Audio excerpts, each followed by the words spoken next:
The Creep in the Cafe. I was sitting in the cafe, looking at the rain falling down that night. I was a student, and I had stopped in the cafe for some coffee and to catch up on some studying.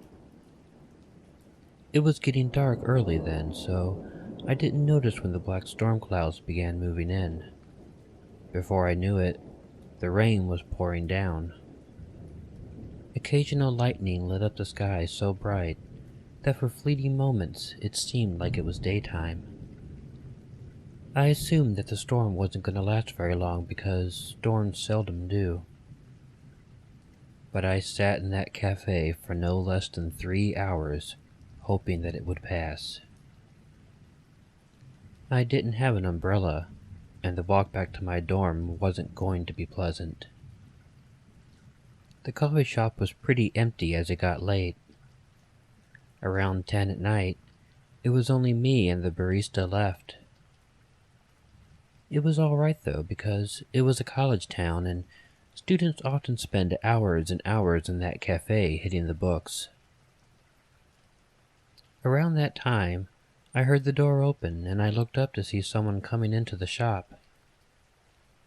I almost immediately regretted it as the man's eyes locked with my own.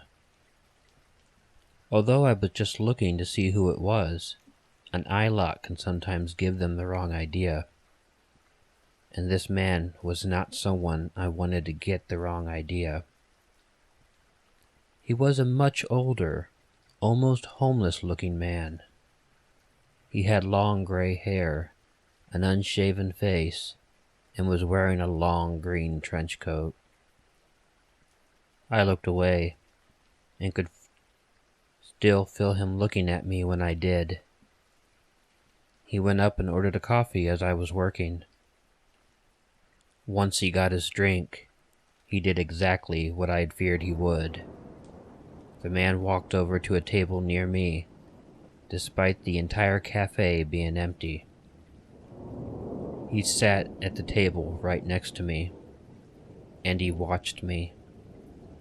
He sipped his coffee, and his eyes continuously remained on me.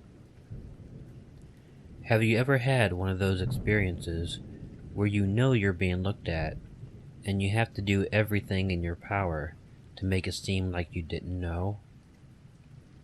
But your discomfort definitely revealed to the person that you were aware. Well, that was exactly what was going on. "Hey, do you need someone to get you another cup of coffee?" the man asked, and I inwardly groaned. I was hoping to avoid any talking.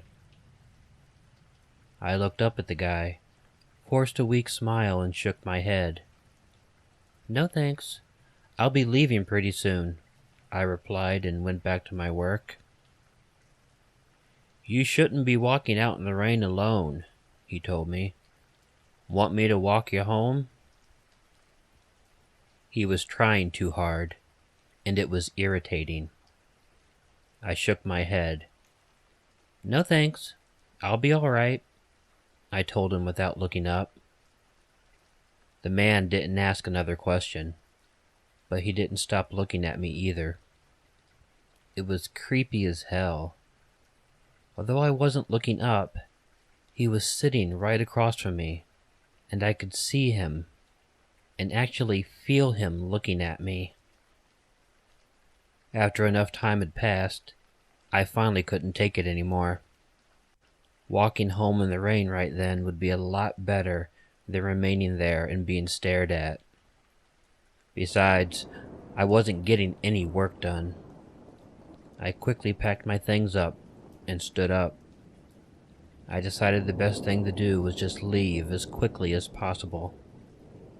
As I hurried out the door, the man tried to ask me something again, but I didn't care.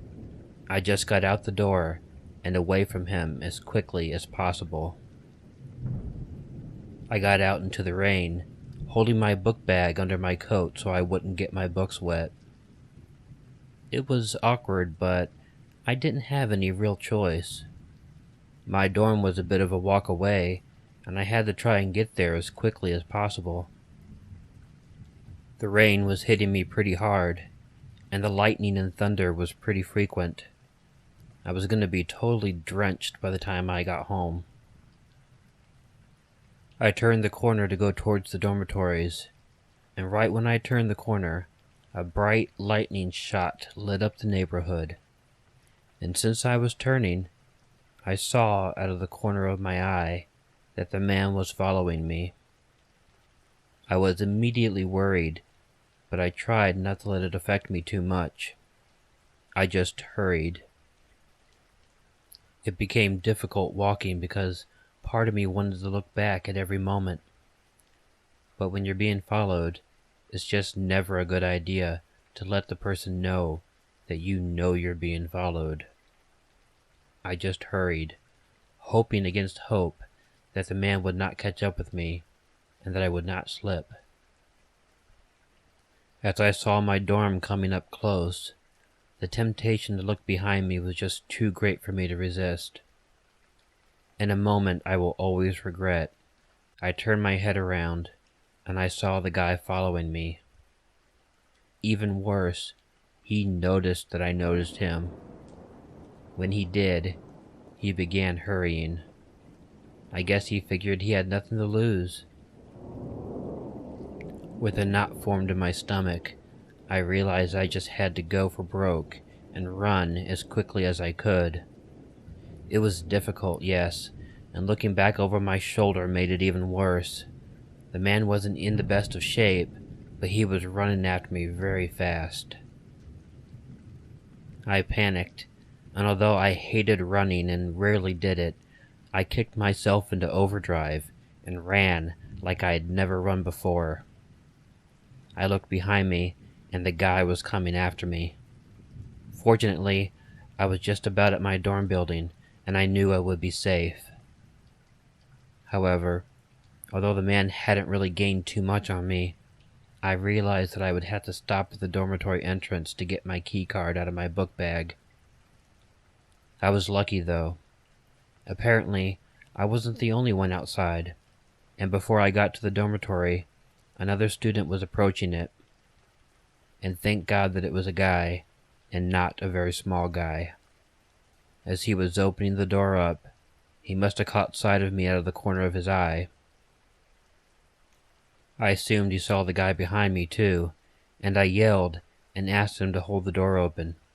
He did, and I ran right in past the guy. When I was inside, he pulled the door shut, and as he did, I noticed that the man had stopped pursuing me. Instead, he stood at a distance and looked at me, safe in the foyer of the dormitory, looking back at him. The other student was very kind to me and asked me what was happening. I explained it to him, and he asked me if I needed him to go and teach the creep a lesson. I told him not to, and that I appreciated his help. I was just happy I was safe. The other student told me it was all right, and he went on his way. After taking a little bit of time to calm down, I left the foyer and made my way over to the stairs. As I did, something on the school bulletin board caught my eye. Looking at it, my nervous system jumped. There was a poster of the man, posted by a feminist group on campus. It was unmistakably the man who was chasing me. A warning was posted that this man was a convicted rapist, who, although he had served his time, was living in this town. I had an idea of what the man had wanted while he was chasing me, but it was even worse when it was confirmed.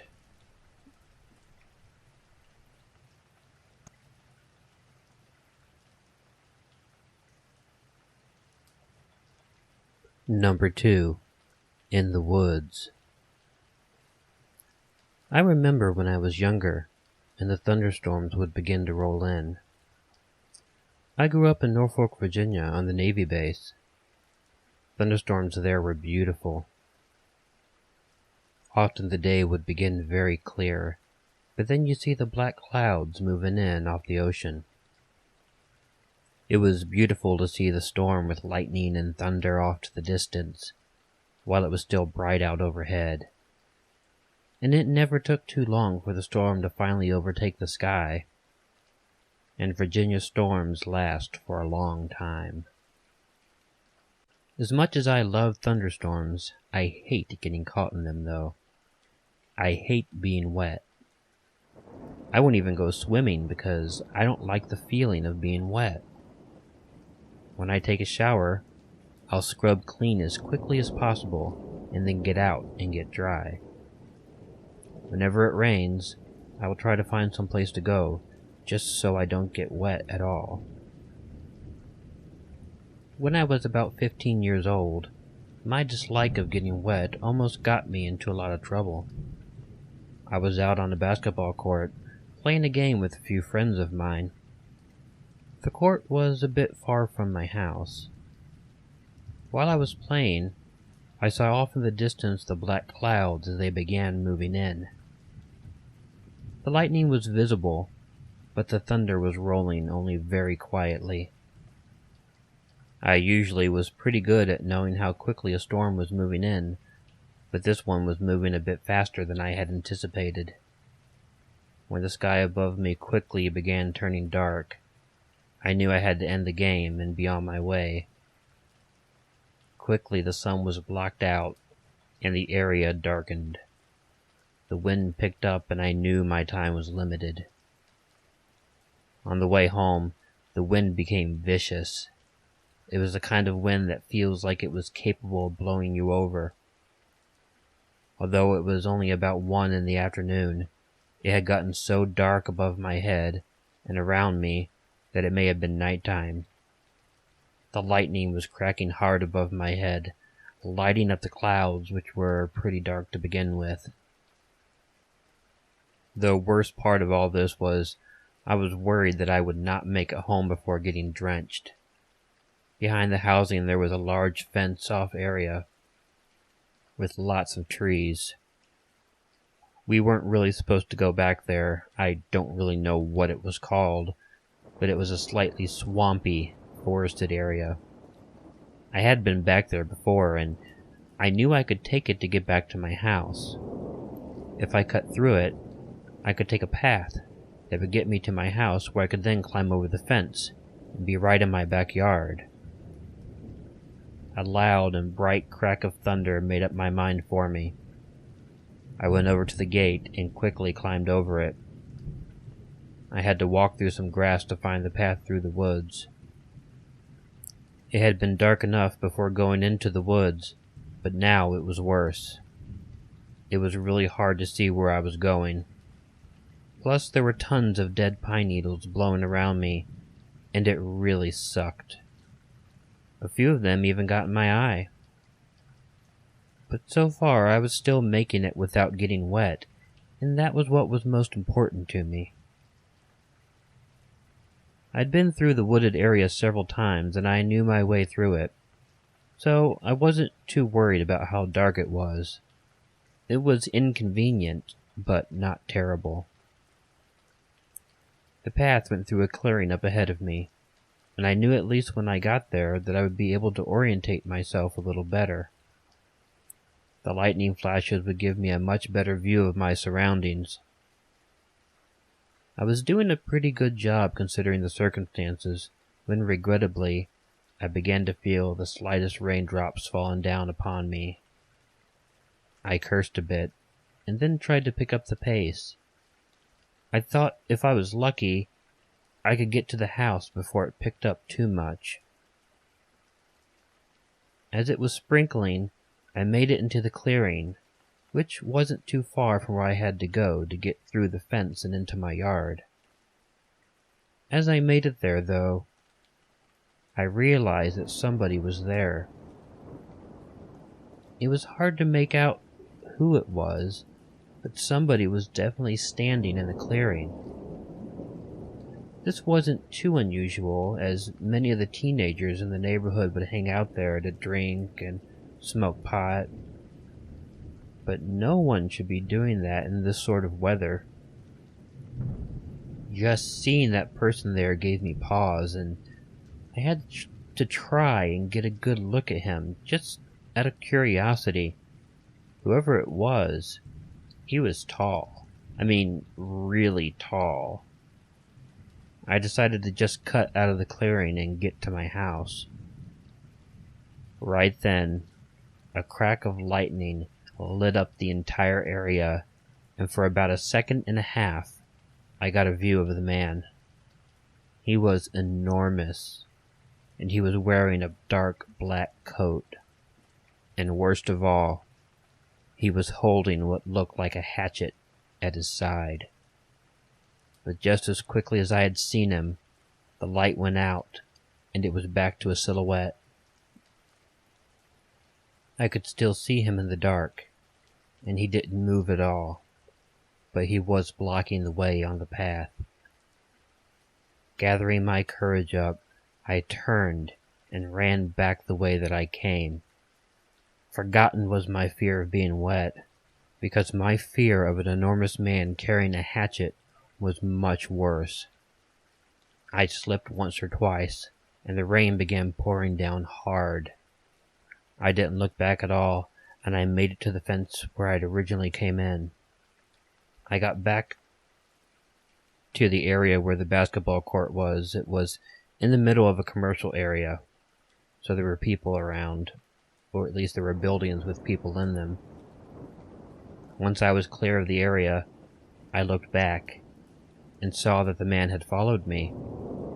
He followed me, but he hadn't gotten over the fence. He watched me from the other side as I made it to a store, found a payphone, and called my parents to come pick me up. Although I told them what I saw when I got home, wet as can be, there really wasn't anything anyone could do about it.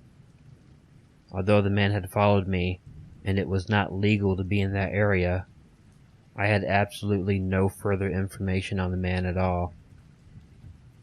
I never went back in that area again, though. Whatever the guy was up to, I decided that swampy area was all for him.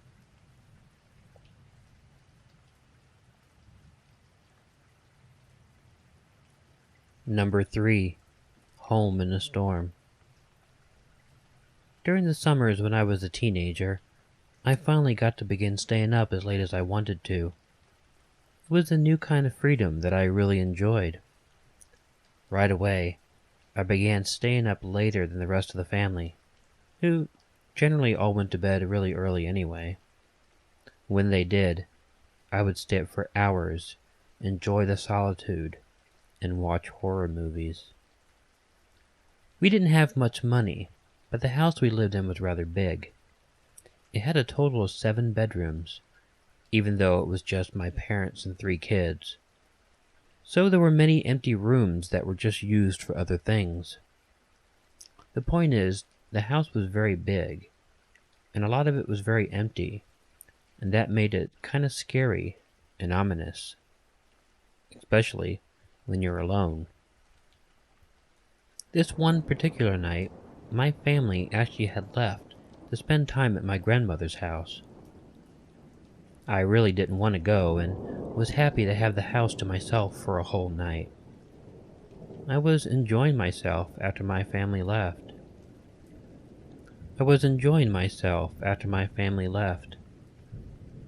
A thunderstorm began while I was watching a couple of movies. It's fun and only enhances the horror movie when this happens.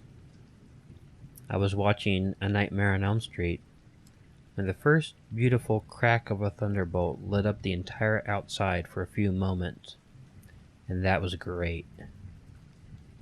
The rain eventually began falling really hard, and the lightning and thunder was a bit overwhelming, but it was atmosphere. It was great atmosphere. Toward the end of my movie, the rain was quieting down. As it did, I began hearing a loud dripping noise coming from the front of the house. The rain had almost completely stopped, but the thunder and lightning did not. And the dripping noise did not stop, and it only began to aggravate me because It was coming from the wall behind the TV. Annoyed, I got up and walked up to the TV to turn it up when I couldn't find the remote control. As I walked up to the TV, an extremely bright flash of lightning went off, illuminating the entire house and outside of the house. And when it did, it lit up the outside so well that in the window next to the TV, I saw a person wearing pantyhose over his face, right outside the window, looking right at me. It was only for a very brief moment, and when the light faded, I could no longer see him. I jumped back, a bit frightened over what had happened. I was freaked, but unsure what to do. Without the lightning, I was unsure if the man was still there or not. I slowly backed up to the couch, not taking my eye off the window. Another thunderbolt shook the house, and when it did, I did not see anyone at the window.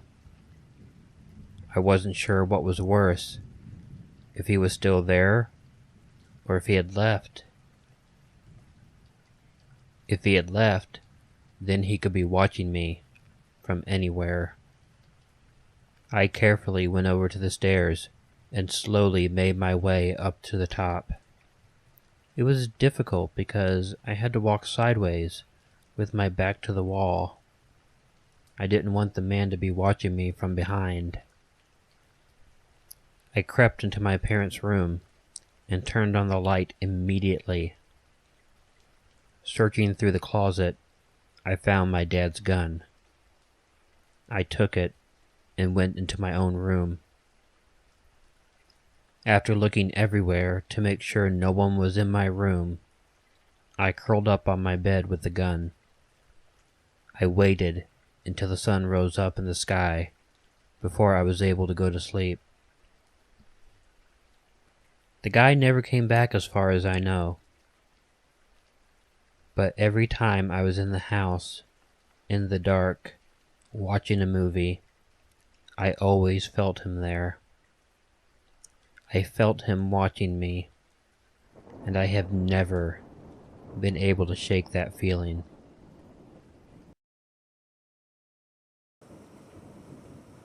Number 1. My tent in the backyard. When I was 12, my father bought me a pup tent so I could have sleepovers in the backyard with my best friend Jimmy. Once it got warm enough outside, Jimmy and I would have many nights out in the backyard. April of that year, on a Friday, I asked Jimmy if he would want to come over and have a camp out. He readily agreed.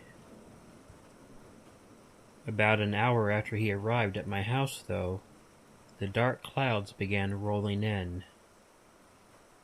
My mom tried to cancel our camp out, but after I begged and pleaded with my father, he convinced my mom that Jimmy and I would be completely fine hanging out in the backyard by ourselves.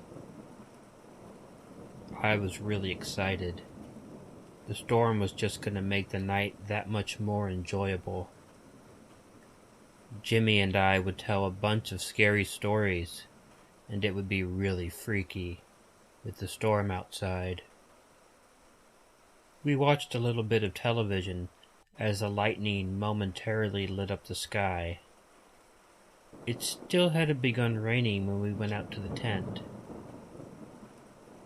If you've never been in a tent when it's storming, you're missing out on a very surreal experience.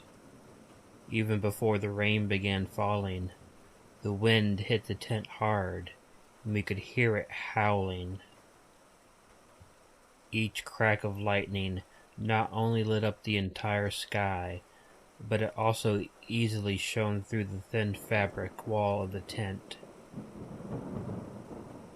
And when the rain did finally begin pouring down, I guess I understood why my mom did not want us spending the night out there. The poor little tent got battered by the rain, hitting hard against it. Jimmy and I spent the night doing our best to scare each other. We had a flashlight, and the person telling the scary story had to hold it under his chin, you know, to make it seem like it was more scary than it really was, or at least more scary than we would admit that it really was. There are many reasons I remember that camp out in the storm so well. One of them is that this was the first time I was introduced to some of the classic all-time urban legends. Jimmy told me them all. The Hook, the one with the headlights and the killer in the backseat of the car, and many others. I would say by the time it was fully raining hard, we had succeeded in scaring the hell out of each other. My dad came out to check on us to make absolutely sure that we were okay before he went to bed. My mom was still trying to convince him to make us get back in the house and to sleep in my bedroom, but my dad understood that we were just having a good time. After he knew we were fine, and we promised we wouldn't be up too late, my dad wished us good night, and he went back into the house. About 20 minutes after that, the lights in the house went off, and Jimmy and I had the chance to really scare each other. I wasn't really aware of how much time was passing as we kept talking and telling stories, but it had been a while since my dad had gone to bed, and we were probably up a lot later than we should have been. Then there was a really bright flash of light and a crack of thunder that literally shook the ground. But it wasn't the thunder that worried me. During that very bright bolt of lightning, I saw a shadow in our backyard. I didn't have much time to make it out, and it was through the wall of the tent. But what it looked like to me was a person on the far side of the yard, crouched down against the inside of the wooden fence. Jimmy noticed that something was wrong, and he of course asked me what it was. I didn't know what to tell him. I thought if I told him I saw someone in the backyard, he would begin to panic, and maybe the guy would come at us or something. So I just whispered to him that we may have to try to get into the house. Before Jimmy had the opportunity to respond to what I told him, another bright crack of lightning illuminated the whole area, and I saw the silhouette again, and it stood up. I then told Jimmy someone was in the backyard, but he didn't believe me. I got up and told him we had to book for the house. He still thought I was just trying to get back at him for all those urban legends he told me. The next crack of lightning revealed the guy was right by the tent, and this time Jimmy saw him and began screaming.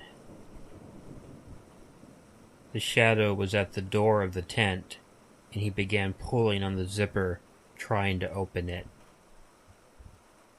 Jimmy and I began yelling and screaming for my father, even though it was unlikely he would hear us during the storm. What happened next happened so quickly, but I was very glad that it did. The back porch light turned on, and I heard what I first thought was a crack of thunder, but thank God it was my father's gun. The person by the tent made as if to run, but my dad yelled at him that he had no problem putting a bullet in him if he did. The police came and arrested the guy.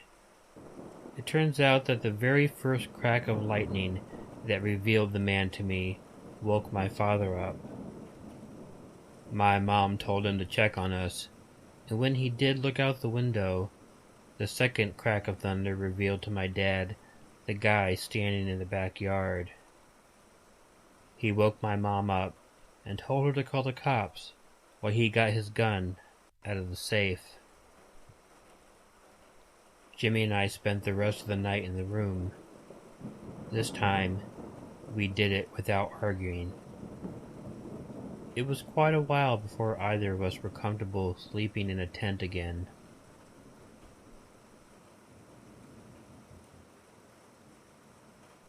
Number 2. Spring Break. I don't know if this story is really scary per se, but it is a really weird story. This happened back when I was in college when, on a complete whim, I hopped on a bus and went down to Daytona Beach for spring break. Well, it wasn't a complete whim, I guess. My friend Joey was already down there, and he'd been bugging me to come down. Joey really didn't work or go to school, but his parents had lots of money. So rather than going down to Daytona for spring break for a week, he was there throughout the spring break season.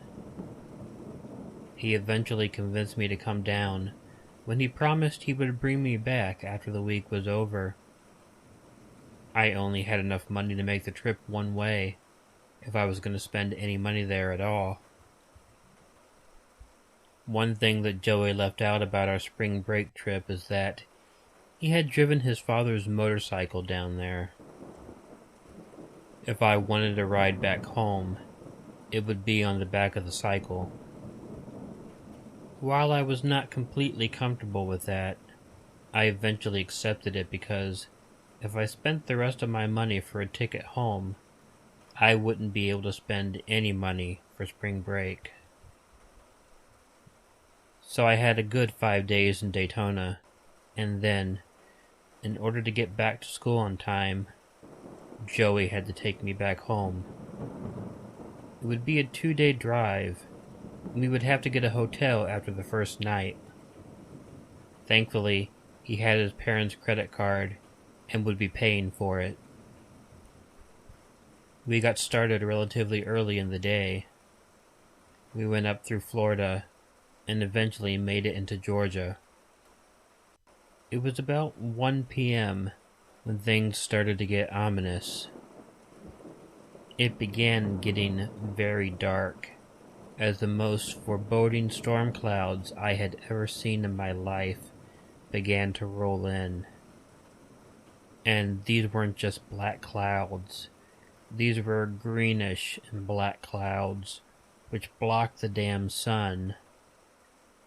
It was springtime in Georgia, and by 4 p.m., it was pitch black outside.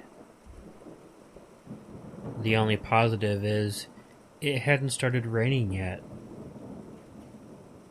We wanted to try and make it as far as we could before having to get the hotel room. I had never seen such a sight in my entire life, and I really don't think I can do it justice by describing it. The clouds looked like they were purposely bearing down on us, and I got truly afraid when they started spinning around like funnels right above my head. I really didn't know if this was indicative of a possible tornado or what, but I couldn't imagine it was positive regardless. And eventually it began raining, and it began raining hard. If you've never ridden a motorcycle through a thunderstorm, I can't begin to tell you what it was like. Each drop of rain hit us on our face and body and felt like needles sinking into our skin. It hurt badly. I was worried that the force of the wind and the rain would blow the motorcycle off the damn road, but Joey didn't appear ready to stop at any time. I didn't want to appear like a wuss either, but trust me, I was scared.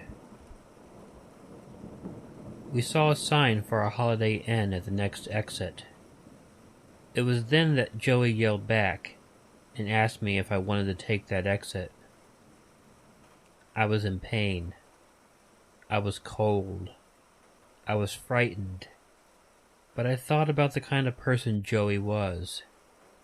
He was adventurous, as if you hadn't figured that out yet. And for some odd reason, I thought he would have a bit more respect for me if I told him to hold out longer. So I yelled at him, "No! Let's see how far we can get before we have to stop."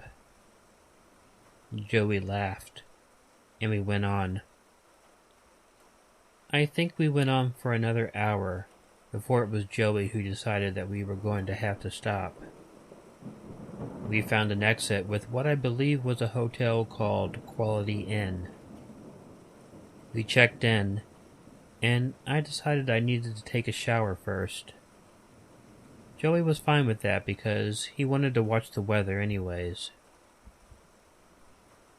Joey flipped on the television, and of course there was a weather report on right away. And I'll never in my life forget it. The town off the exit that Joey asked me if I wanted to take was hit half an hour earlier by a tornado. One of the buildings shown on the news as being destroyed was the Holiday Inn. We were both shocked. If we had taken that exit an hour ago and checked into that hotel, we would have been there right when that tornado hit. It was weird because I really wanted to get out of that storm, but it was me that had decided not to exit there.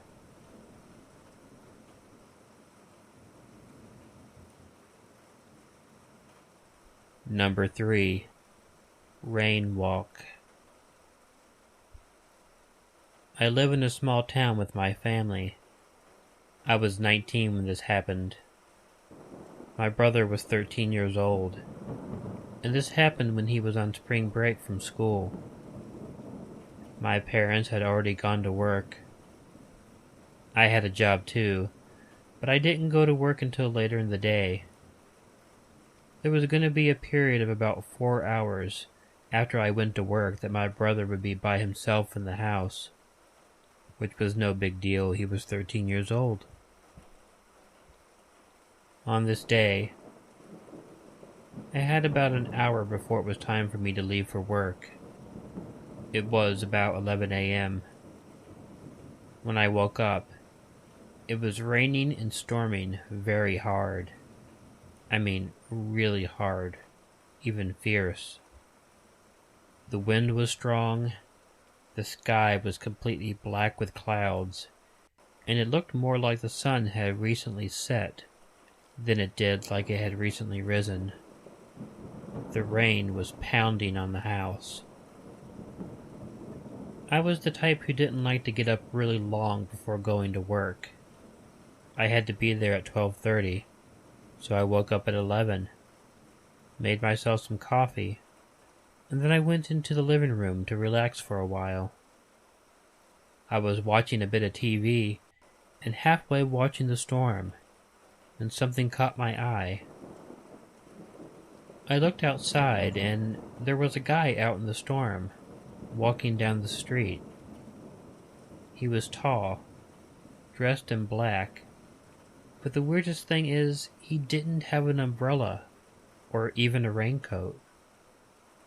It was weird. I figured maybe he was out and just got caught in the storm, but he didn't seem to be in any hurry either. As he walked down the street, he watched our house with a weird look on his face, and then he turned the block. It was weird, but I tried not to let it bother me. As I was watching television more, about 10 minutes later, it caught my eye again. I looked out the window and was quite surprised to see the man walking around the block again. Just like before, he kept looking at our house, pivoting his head as he walked along. This time, I was more concerned than I had been before. Before, the man was just a weirdo walking around in the rain. Now, he was a weirdo walking around in the rain who had to have something on his mind. At first, I could have dismissed the fact that he was walking without a raincoat or umbrella because he may have just been caught in the storm. But walking around the block indicated he was in no hurry to get anywhere. He was just a strange man walking in the rain. I had finished my coffee and I had to get to work, but I decided I wanted to wait and see if the man would circle the house yet again.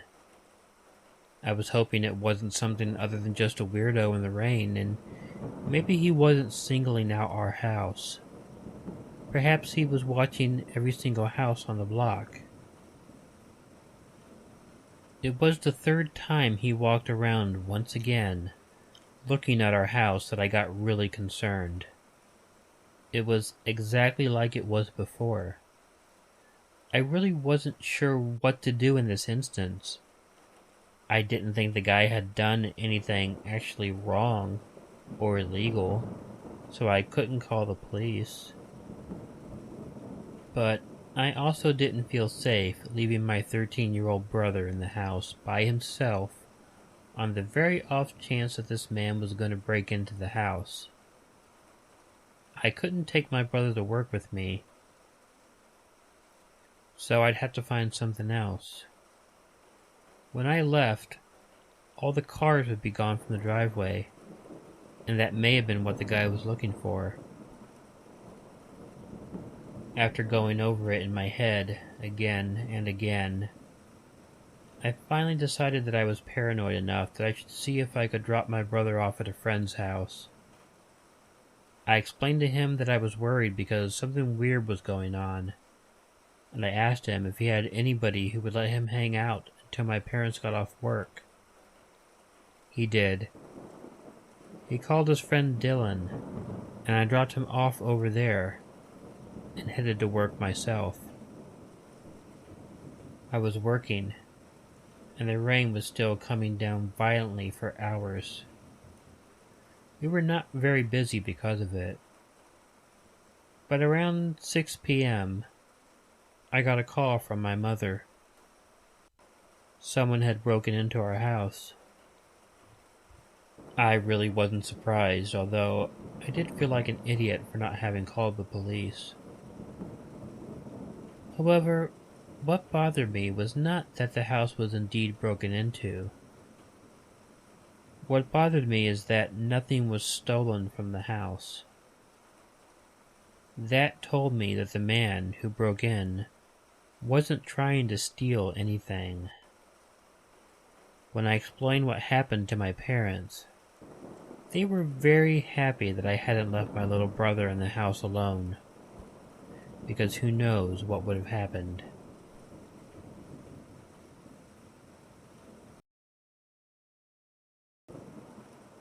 Number 1. The Shed.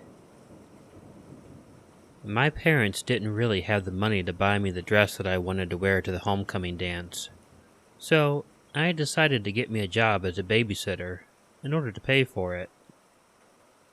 It was a bit of a dicey thing to try and do. I mean, nowadays, people are understandably cautious about having other people not only in their home, but also watching their children.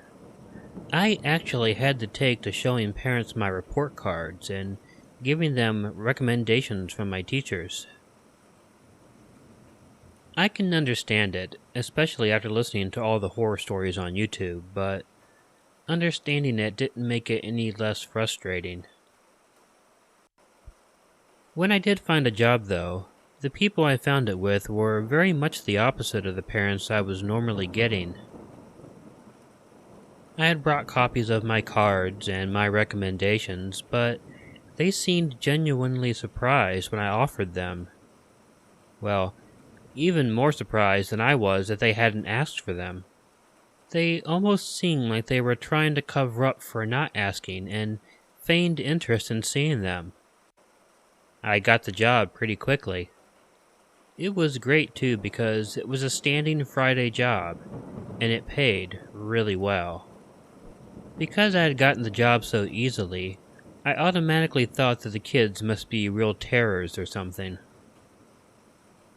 My own parents were pretty strict, but I know that a lot of parents just don't know how to raise their children right, and they become little terrors.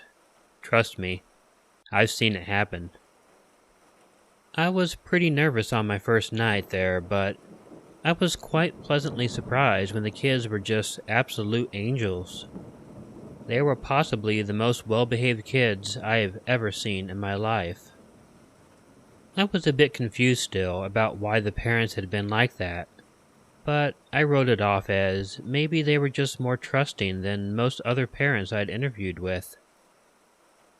A few weeks after I'd been hired, my friend Jody asked me if I had wanted to go to a movie with her on a Friday night. I let her know that I wouldn't be able to because I had a babysitting job. She often babysat too, and she asked me lots of questions about what the family was like, how behaved the kids were, and of course, what the job paid. While we were talking, I happened to mention the name of the family I was sitting for, and Jody turned as white as a sheet. For a girl who spent several nights a week in the tanning booth, this was saying quite a lot. Jody confirmed the address of the house I was working in, and she shook her head at me, telling me I sure was brave.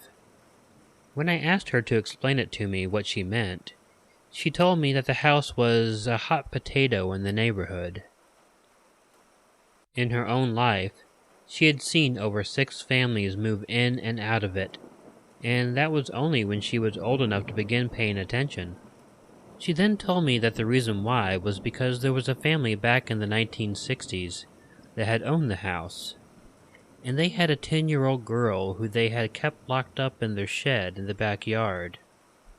She didn't go to school, and they just left her out there in her own filth. She died of malnutrition at the age of 10. Now let me be very clear. I did not believe her story then, and I do not believe it now. To me, it was just one of those far-fetched urban legends that people tell each other, and through the grapevine, they just get more and more outrageous.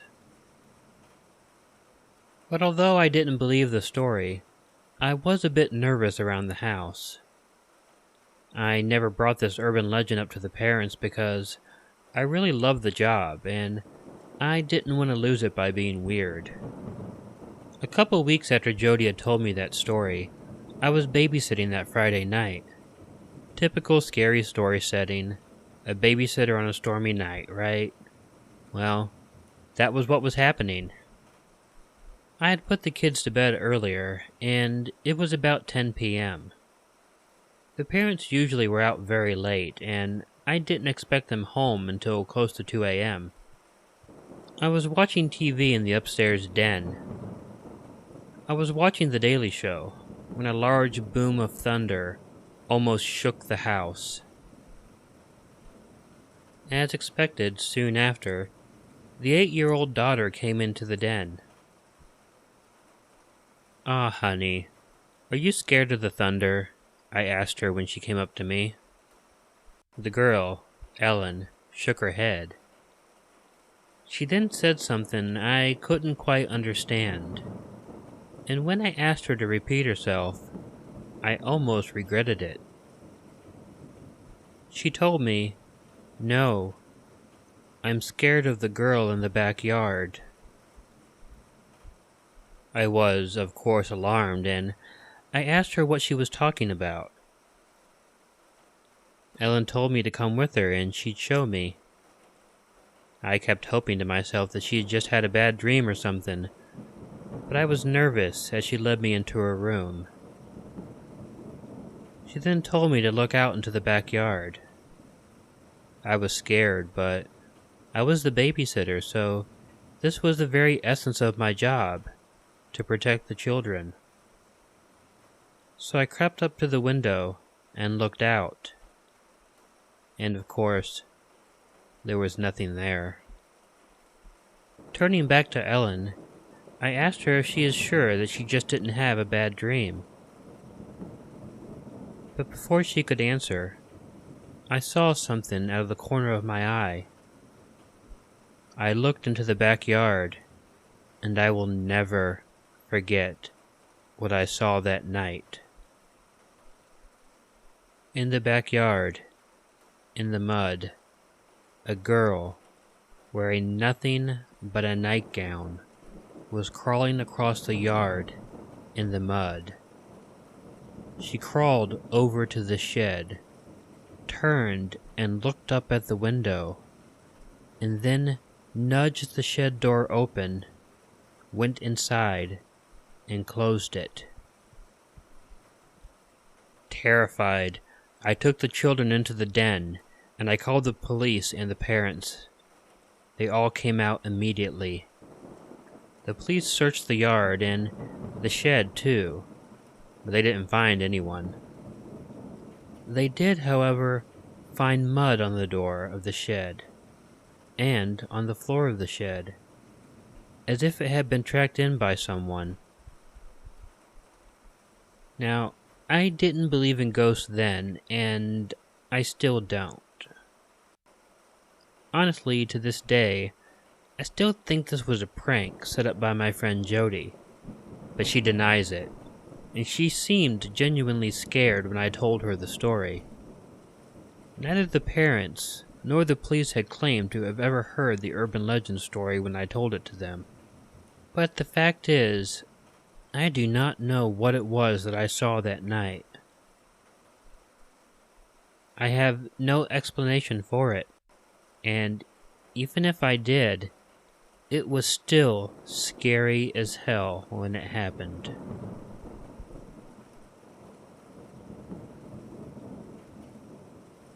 Number 2. Sorry, wrong house. When I was 17, I babysat for a house right on the outside of town. It wasn't a rural setting, but just one of those homes that is not on a block in a neighborhood. The house was set off of a local highway and was at the end of a good 50-yard driveway. The father of the family worked in pharmaceuticals and was really well off. We used to always joke that he was only able to buy the house because he made so much drug money. I began babysitting for them 3 years earlier. My parents drove me over until I was 16, and then I got a car. Fortunately, I had a lot of babysitting money from that very job that I had been saving up specifically to get a car. I enjoyed the job, which I guess is obvious since I'd been with them for so many years. I never ran into any serious problems there. At the worst, the kids would get into little fights with each other and things like that. During a Saturday night in the spring when I was 17, though, something very odd happened. It was raining and storming pretty hard, and I had put the youngest kids to bed. The oldest boy, Bobby, was 13, and he was allowed to remain up until later. I had been watching television, and Bobby was in the other room playing video games. I was startled when I heard a knock at the door. Getting up and wondering who in the world would ever be there that late and during the storm, I went over to the door. Looking through the glass windows on the door, I saw a guy standing there, in a car, running with his lights on behind him. He was dressed in a black trench coat, and the lights of his car were shining behind him, so I couldn't really see his features clearly. I asked him if I could help him through the door because I had no desire to open it up. He simply asked me if Charlotte was there. Well, no one named Charlotte lived in the house, so I told him this. The man said, "Sorry, wrong house." He walked over to his car, got in it, and drove away. It was weird, but I didn't think much about it. I went back and watched TV again. Nearly 45 minutes later, Bobby was looking out the front window, and he told me that there was a car pulling into the driveway. I got up and looked at it. It parked with the lights shining up at the house. A man, in a black trench coat, walked right up to the door and knocked on it. When I asked who it was, the exact same thing happened as before. The man asked me if Charlotte was there. I told him he had already been here, and he had asked me that question before, and I had told him no one named Charlotte lived there. He then said, "Sorry, wrong house again. Can you come out here and help me figure out these directions?" I seemed to be very lost. I declined, telling him no offense, but I don't tend to open the door to strange men. He asked again, and I declined again. He tried being persistent for a little while, but eventually got the picture that I was not going to open the door. He got into his car and left. I looked over at Bobby and commented about it being weird. He looked absolutely horrified, though. I asked him what was wrong, and he just told me not to answer the door if the guy came back, and just to call the police. The guy didn't come back. But when Bobby's parents got home, I told them about what had happened. I also asked why Bobby had been so scared. They told me that before me, they had a babysitter named Blair who used to work for them. Blair had disappeared one night while she was babysitting the kids. Apparently, someone had pulled into the driveway, and they had a security camera set up outside. Not surprising, as I mentioned, these people had a lot of money. The man had been wearing a trench coat, and he asked if Charlotte was there. Apparently, he asked Blair to come out and help him with directions because he said he was lost. Blair did this, and the two of them walked out of view of the camera, and that was the last time anyone had ever seen Blair. I honestly don't know why a person who abducted a teenage girl would ever come back to the same house he had done it. It just seemed stupid to me. Bobby's father figured it must be the vanity of the criminal. He was successful once, and he wanted to try it again. I really have no idea. All I can tell you is, I am very thankful that I did not open that door.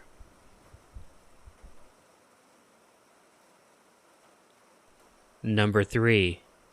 The ex-husband. I used to babysit for this woman who I always felt should have spent more time with her kids than hiring a babysitter. She had 3 children, 2 young boys and 1 girl, all with her ex-husband. The very fact that she was the one who got custody of them told me that no matter how bad she was, the husband had to be much worse. And just to be clear, by bad, I don't mean that she abused her kids in any way, because I never noticed any sign of that. She seemed to love them a lot. She was just absent all the time. She would go out partying and drinking and come home all liquored up. Often she wouldn't come home at all, and would sleep the night somewhere else. I suppose in one of her boyfriend's houses. My friends all wondered why I kept the job, but I thought it was pretty obvious. She paid me really well for what I did. Plus, it was bad enough that the kids didn't have their mother or father around them very much. I didn't want to abandon them also. And they were really good kids. Very well behaved. This story happened on one of the nights when the mom was out partying, and I knew it was going to be an all-nighter. At about 6 p.m., I heard a knock at the door. Going to it, I recognized the man who was there as their father. I had never met him before, but I'd seen pictures of him so I could be aware if he came over. He was not allowed to see the children without supervision from the courts. The man asked me if he could come in and see his children, to which I of course declined. When he asked me where the mother was, I told him that wasn't his business, and I was their babysitter. He kept on trying to convince me to let him in, and I kept declining. He even tried telling me that he must be a better parent than her, because at least he was trying to see his children, while she was likely out partying. I told him that wasn't any of my business, and he eventually gave up and left. I wasn't really too concerned, but I went ahead and tried to get in touch with their mother. Not surprisingly, her cell phone went straight to voicemail. I tried not to think about it too much longer. I just put it out of my mind. Normally, I would have put the kids to bed around 8:30, but a half hour before then, a storm rolled in. The kids were scared of the thunder, so I let them stay up and watch TV with me. The hub was doing a My Little Pony Friendship is Magic marathon, so we just watched that. At about 9 p.m., I saw car lights pull up in the driveway. At first, I assumed it was the mother getting home earlier. Maybe her date flaked out on her. But that theory was quickly dispelled when the window beside the door immediately got busted in. The kids screamed and got up, and they ran to the far end of the room. Looking at the door, I saw the hand was holding a tire iron, which he must have used to smash the window. The window wasn't big enough for him to get inside, so he reached around and tried to grab the doorknob. I was in a fix. I had to decide quickly whether to call the police or go try to keep his hand away from the doorknob. Thankfully, the oldest kid, the girl, was smart enough to run for the phone and immediately dialed 911. I decided I had to deal with the outraged father. The man was yelling all sorts of obscenities at me, screaming, calling me a fucking bitch, and that if I didn't let him in to see his kids, he would fucking gut me in front of them. Of course, anyone with any sanity would know that was not a winning argument. Thank God the house had a fireplace because it also had a poker. I grabbed the poker, ran to the door, and slammed the poker on the guy's hand. Fortunately for me, it hurt him enough to pull his hand out while he kept screaming at me. It was fortunate because the poker was a piece of junk, and it broke in half when I hit him. In the storm, there could have been no way he could have seen that, though. While the man was still cursing at me, I heard police sirens in between the thunder. The asshole must have heard them too because he took off. He got in his car and he left. The cops came to the house and they pursued the father, and they found his car outside of a bar. He actually went drinking after I fought him off. Needless to say, he got arrested. The police had a long talk with the mother as well, although I'm not really privy to what that talk was about. Unfortunately for me, the family ended up moving, so I wasn't able to babysit those sweet children again. But they gave me hugs and told me they loved me before they moved. That meant the world to me. I did see the mom again because I had to testify in a hearing with the father. Luckily, that horrid bastard went to jail.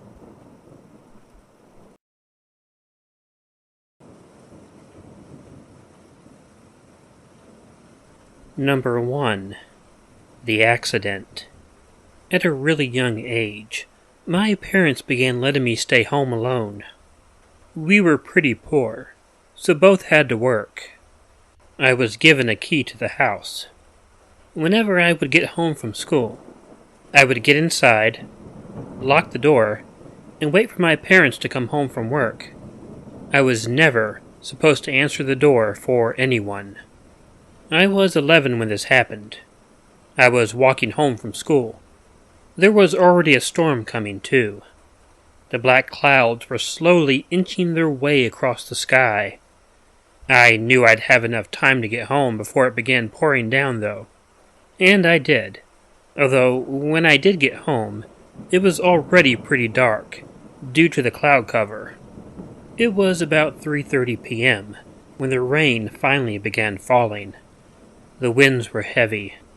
The thunder and lightning were worse than I could recall any other time. Unlike many people, I never liked storms, so I was pretty scared. About 4:30 p.m., I heard a knock at the door. I was always instructed not to open the door for anyone, nor to let anyone know I was home alone. So I ignored it. But this was also the first time anyone had come knocking when I was alone. So I also didn't really have experience handling it. And the knocking continued for a few minutes. Whoever it was didn't seem like they were giving up. After a while, though, the stranger used their fingers and opened the mail slot in the door. "Hey kid, I know you're in there. Your parents have been in a car accident due to the storm. They sent me to come pick you up and take you to the hospital." I got up and walked into the hallway. I knew I was supposed to ignore the person, but I hadn't figured that something had happened to my parents. I was concerned. I stood a few feet away from the door. The guy was crouching down, looking through the mail slot, and he saw me there. "Come on, kid," the guy insisted. "Both your parents are really hurt. Come on out so I can get you to the hospital before anything bad happens to them." An 11-year-old's mind, doesn't always know what to do. I didn't respond. I just stood there and wondered what I should do. I was worried about my parents, of course, but I also was told never to let anyone know I was home alone, nor let anyone in the house. "Come on, kid," the guy yelled, this time sounding angry and impatient. "If you don't come with me right now, your parents might die. You don't want your parents to die, do you?" Wrong move, buddy. One way to terrify me is to yell at me. Now I was terrified.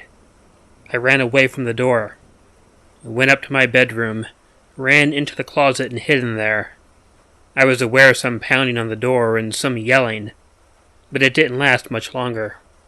I must have been in that closet for nearly 2 hours, but it didn't seem like it. I heard someone enter my bedroom, and I nearly screamed.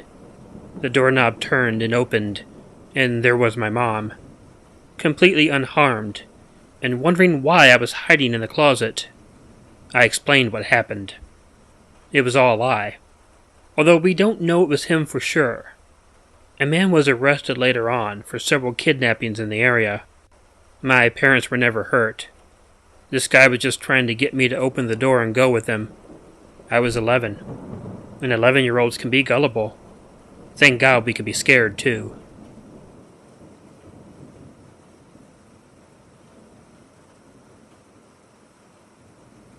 Number 2. Stormy Pizza. I don't know exactly why it is, but it seems that people are much more likely to order delivery pizza when it's stormy outside. Snowstorms, thunderstorms, it doesn't really matter. I often joke that they make bets to see if the delivery drivers have a wreck, or something in the bad weather. The weirdest delivery I ever had to make happened during one of the nastiest thunderstorms I had ever experienced. It was dark, except for when the white lightning lit up the entire outside. The winds had to be a good 40 miles per hour at one point. I got an order for a pizza to be delivered to an address that I had never been to before. I even remember the pizza to this day, too. Large, half pepperoni, and half mushroom and black olive. When I walked out to my car with the box, the wind almost took the pizza and delivered it for me. It was a hard drive with the rain and the wind. The wipers were on full speed, and I still had nearly no visibility. It took all my strength to keep driving straight. To make matters worse, when I arrived at the address, the house was completely dark. This story happened in the 80s, before everyone paid for their pizza online. I quickly expected it to be a prank. You know, trick the pizza driver to go out in the nasty weather.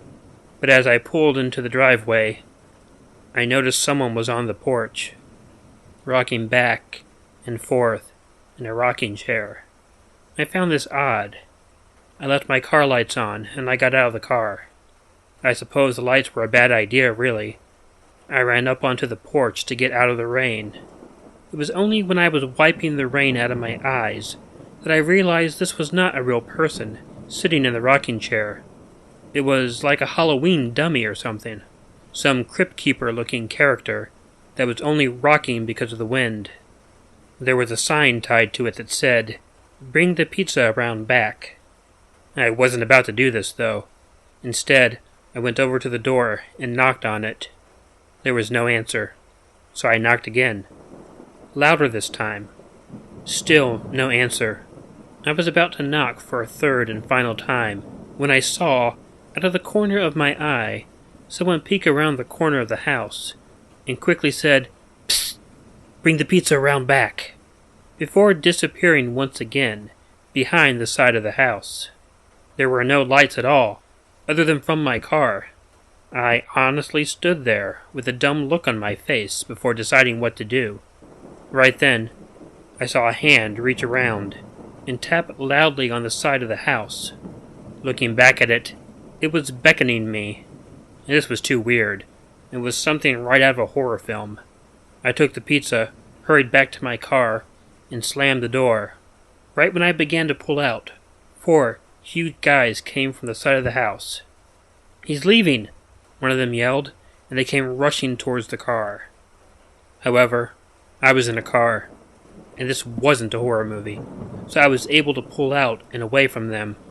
I heard a loud crashing sound, as something hit my back window and shattered it. I just put the pedal to the metal and got out of there. My first thoughts were that this was a prank. However, I thought differently when they broke my back window. I reported it to the police. Apparently, an old senior couple lived in that house, and they were on vacation. The house had not been broken into. I'll never know really what those guys were up to.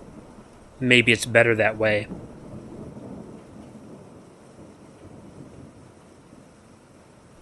Number 3. My neighbor. I know a lot of people have a neighbor, or at least someone who lives in their neighborhood. That's a little weird. When I was growing up, there was this guy who lived down the block that always gave me the creeps. The kids had stories about him also. As an adult, I'd like to think that the stories weren't true. But some of the strange things I've seen this man do make it hard for me to believe that they were false. Just to give you a few examples. Several times I saw him flying a kite in the middle of the night. He just ran down the street at around midnight, trying to get his kite up in the air. That just always seemed so odd to me. And he'd watch you. I know some people sit on their porches and just watch as people go by, but this guy took it a big step further. If you were walking down the sidewalk in front of his house, his eyes and head would follow you. Then, once you passed by his house, he'd get up off the porch, walk down to the sidewalk, and follow you until you turned onto another street. Then he'd stand at that street corner watching, but he'd never follow you after that first turn. My weirdest experience with him happened when I was 16 years old. I had been staying over at my friend Chuck's house playing video games. We lost track of time, and it was about midnight when I first saw a streak of lightning light up the sky, and of course it was followed by a loud bang of thunder. I realized that I had to try and get home before the rain started down. My parents had long since gone to bed, and Chuck's parents were never too keen on others spending the night. It wasn't too long after I'd set out on my way that it began raining. It was light at first, enough to make me worry, but when it began raining harder, I decided I was going to get soaked, so I might as well try to not let it bother me. Of course, on the way, I walked by that strange old man's house. Like usual, he was sitting on the porch, even though it was late and pouring. Like usual, he never took his eyes off me while I walked by. But he surprised me when he got off the porch, without an umbrella or anything, and began following me in the pouring rain. I was already on edge about the storm, and this was just going to make it worse. I tried to ignore the guy and figured once I turned, he would stop following me anyway. But the anxiety caused by the loud and booming lightning didn't really lend itself to me feeling relaxed.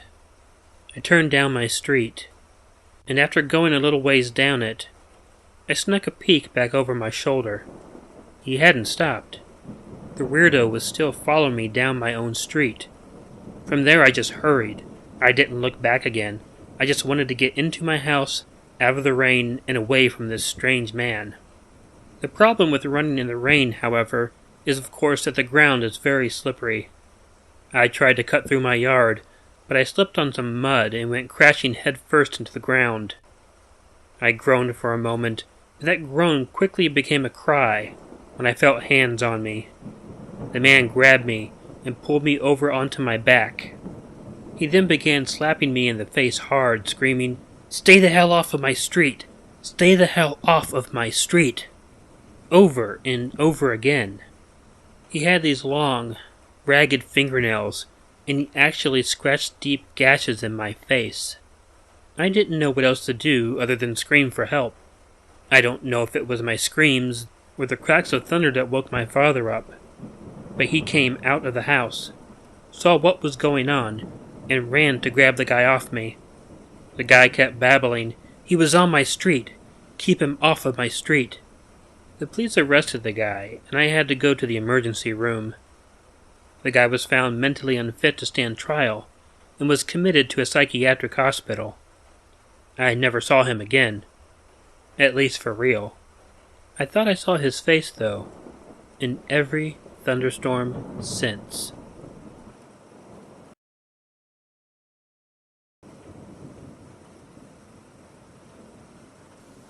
Number 1. The Backyard. My story is one of those close call stories. In fact, it is so remarkable that even though it happened a long time ago, I'm still in awe of what happened. I should explain. I live by myself, in a house that I inherited from my parents. It's a small house, in an old neighborhood. Many of the other houses in the neighborhood have been bought out by FEMA because of continuous flooding issues. We always have had pretty bad storms, and we always get flooded. Well, on this night, I had gotten off of work. I had seen the clouds in the sky, and I knew that a massive storm was on its way. It hadn't started raining on my way home, but traffic was already a bear. I passed by several shopping centers and watched as shopping carts were blown across the lots.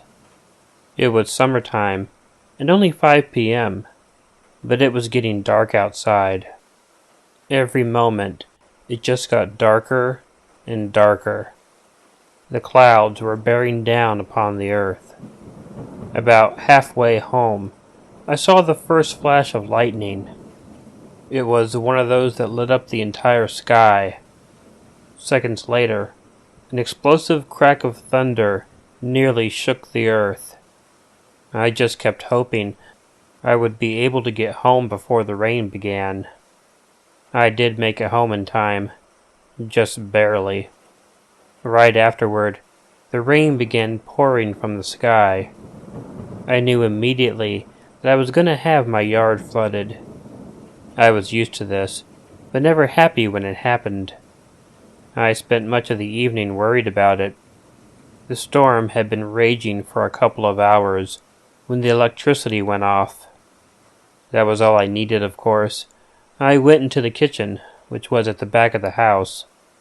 It was also where the fuse box was. I needed to make sure it wasn't just my house that was out. As I was messing with the box, I was also looking out the back window. Suddenly, a loud crack of thunder was accompanied by the brightest flash of orange light that I had ever seen in my life. The thunder was loud, and I could tell that the lightning had hit something. In the split second that the lightning struck, I just happened to be looking out the window.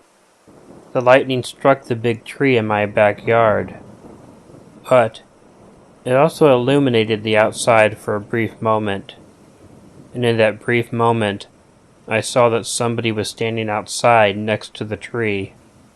That person quickly got knocked to the ground. Scared, I went and grabbed my flashlight. Sure enough, there was a guy outside, now lying next to the tree in my backyard. I wasn't really sure what to do, but I called 911 and then ran out into the rain. He was out cold, but still alive. But beyond that, he was carrying a gun on him and a backpack. He was taken to the hospital. Apparently, that night, the police had gotten several reports in the area of break-ins. This guy was a burglar. In one of the houses he had robbed, he had also shot and killed the owner of the house. This was about 20 minutes before he showed up in my yard. When he was questioned, he told the police that he only robbed people during storms, because the gunshots could be mistaken for thunder. I am very grateful that lightning bolt hit that tree.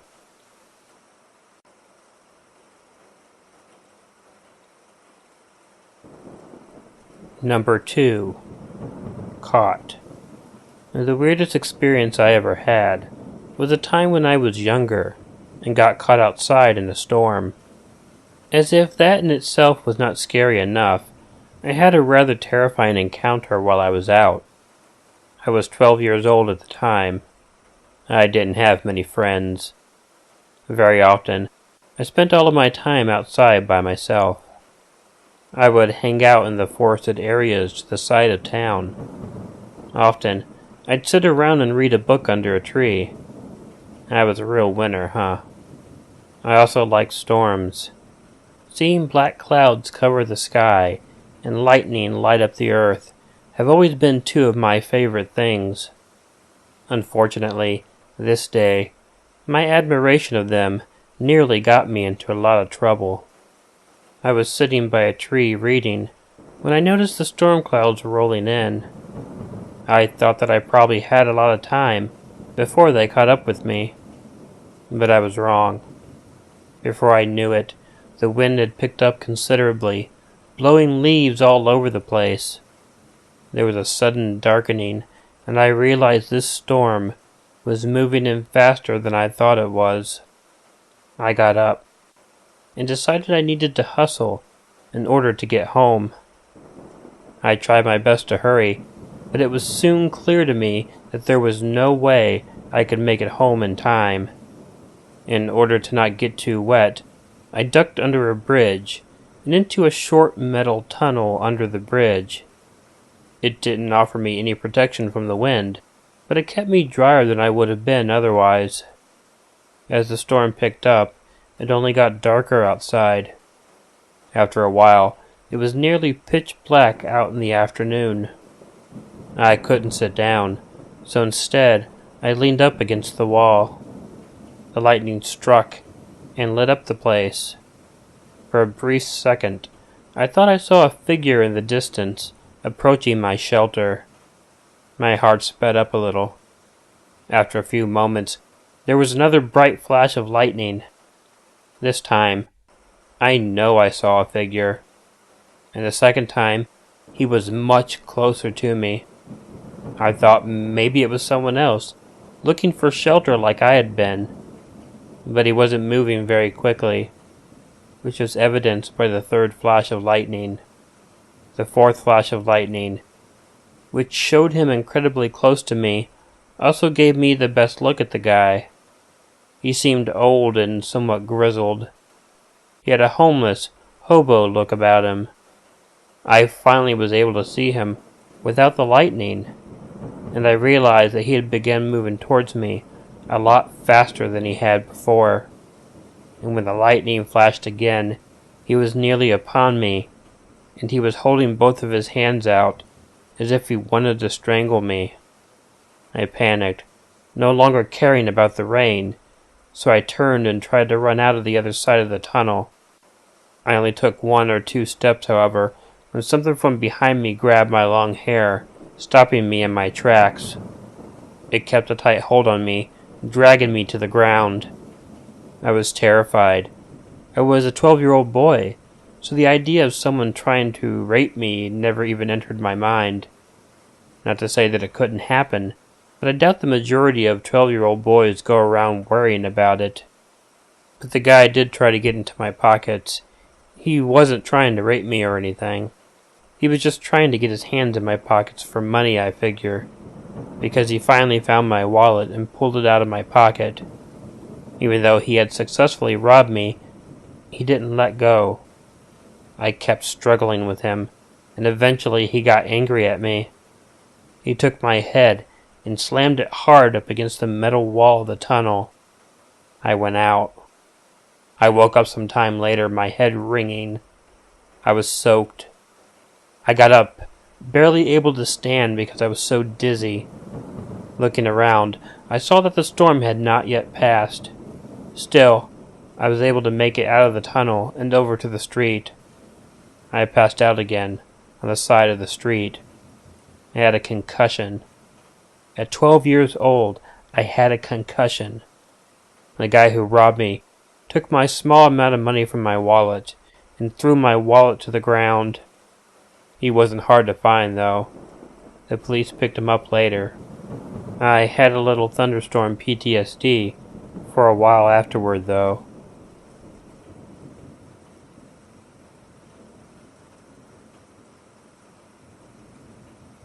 Number 3. The Ride. I think one of the worst things a person can do is take advantage of the kindness of someone else. Unfortunately, I had this happen to me quite a while ago. I was 19 at the time and a full-time college student. I had been out on spring break and was now driving back to school. I had made the trip both there and then back alone. It was quite the hike, since I live in the Midwest and I went to Daytona Beach. When I was going through the Smoky Mountains, I saw a pretty nasty thunderstorm on its way. I didn't quite relish the idea of having to drive through the mountains in a storm. However, there wasn't much I could do. I had driven this stretch of road many times before, and the exits were pretty far away from each other. I was sure the storm would hit before I found a hotel. And even if I found a hotel, I was still running late and getting back to school. And when the storm hit, it was ferocious. I mean, it was a struggle for me to even keep my car on the road. The wind was strong. The lightning was bright. The thunder was loud enough to hurt my ears. And worst of all, I heard the sound of hail as it hit the top of my car. I only hoped it wasn't doing too much damage. Although I had very limited visibility as I drove along, I had to drive very slowly as well. That being the case, I was eventually able to make out a figure standing to the side of the road. Upon closer inspection, it was indeed a hitchhiker. I had picked them up occasionally in the past. I figured the best thing to do was to pick him up, because if the weather was tough on my car, it had to be brutal on him. The guy seemed pretty normal, and relatively grateful that I pulled over. I was expecting something to go wrong immediately, you know, like in a scary movie. But he was friendly and chatty. However, after not long, it seemed like something began affecting him. His speech began slurring after a bit, and his focus seemed to be impaired as well. I thought that maybe he was just getting sleepy and relaxed now that he was in the car and out of the rain. But it was really hard to keep his attention. I began to finally feel that picking the guy up was a bad idea. After a while, he said something that didn't make much sense to me, and creeped me out big time. I feel like I have rats gnawing on my arm. And with that, I saw him begin rubbing his arm. He was rubbing it very roughly. Though it was hard to see in the dark, there were so many flashes of lightning that I was able to see him pretty clearly every now and then. It's the thunder. The thunder hurts, he told me. I tried to not think about it until I saw him begin scratching his arm. As he continued to scratch his arm, I kept looking over at him, while also trying to keep my eyes on the road. He was scratching his arm pretty raw, and after a while he started bleeding. My eyes grew wide, and I was beginning to get really freaked out by this guy. After scratching a significant amount of the surface area of his arm, I heard the guy grunt in frustration. He reached into his pocket and pulled out a switchblade. Fear gripped my heart. Right then, I thought he was going to stab me or something. Instead, he went directly to cutting his arm. He sliced it longwise a few times before I realized I had to get this guy out of my car. I didn't beat around the bush. I just pulled my car over to the side of the road. I told him that he had to get out. At first, he didn't appear to have heard me. He just kept cutting himself. But after I repeated it very loudly, he looked at me. He looked a bit angry at first, but then he just smiled. He pocketed the blade and got out of the car. He then closed the door and walked away. I was relieved and confused. I really expected him to hurt me or something. But he just walked towards the back of the car in the rain and disappeared. I told my friends about it. They figured he was either deranged or he was on PCP or something. I'll end my story with a horror cliche. It was the last time I ever picked up a hitchhiker. He ruined it for everybody else.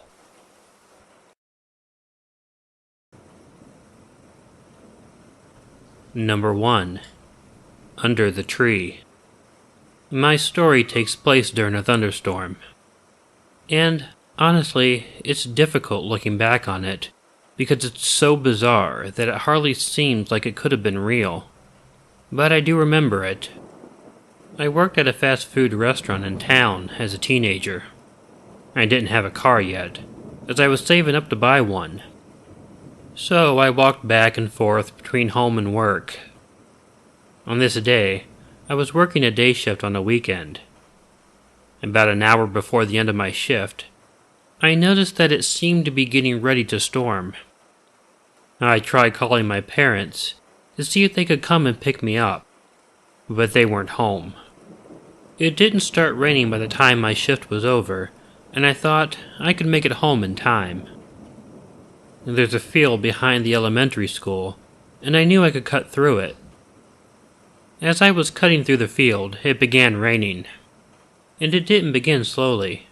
The rain started falling pretty fast, so I had to find a way to get shelter. There were some big trees in the field. Yeah, I know what you're thinking right off. The very first thing you're told during a thunderstorm is to not hide under a tree. But you never really think that something bad is going to happen to you.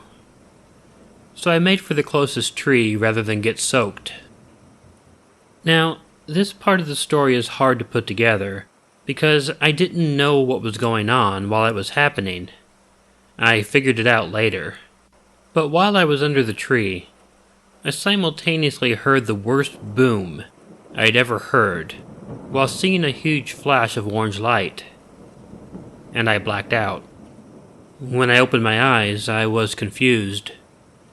At that point, I didn't remember the lightning hitting the tree. In fact, I didn't really remember much of anything.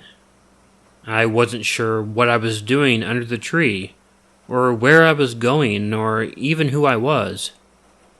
The shock had temporarily messed up my memory. What caused me to open my eyes, though, was that there was someone there trying to help me up. He told me he was a paramedic, and he had seen what happened. It was weird because I didn't even know what happened at the time. He asked me my name, and honestly, I couldn't pull it out of my head at the time. I just shook my head and told him I was confused and didn't know what happened. The guy was not dressed as a paramedic. Plus, I didn't see an ambulance. But he helped me to my feet, and he led me through the pouring rain. He led me to the school's parking lot and over to an old and beaten-up pickup truck. Now, I was still a bit out of it, but I began getting some really weird alarm bells about right there. Some things were coming back, and I did think that this was an odd situation. I mean, obviously I had been hurt. This guy was trying to help me. But why the hell did he tell me he was a paramedic? He could have just offered me a ride. I felt weird enough about the situation that in spite of my injury and the fact that it was still storming outside, I resisted getting into the guy's truck. He kept insisting, but the more he insisted, the more I felt oddly creeped out by the situation. It was then, when I heard actual sirens in the air, and he heard them too. The guy cursed and dropped me to the ground. He slammed the door, got into his truck, and drove away. About 2 minutes later, an ambulance and fire truck showed up. It wasn't until my head completely cleared that I realized what had happened. I told the hospital about it, and apparently this guy wasn't a paramedic. It was 2 years later, when I was watching TV, that I recognized the man who claimed he was a paramedic on the news. He was arrested for the abduction of another teenager in the area. It was then I realized how lucky I was that day.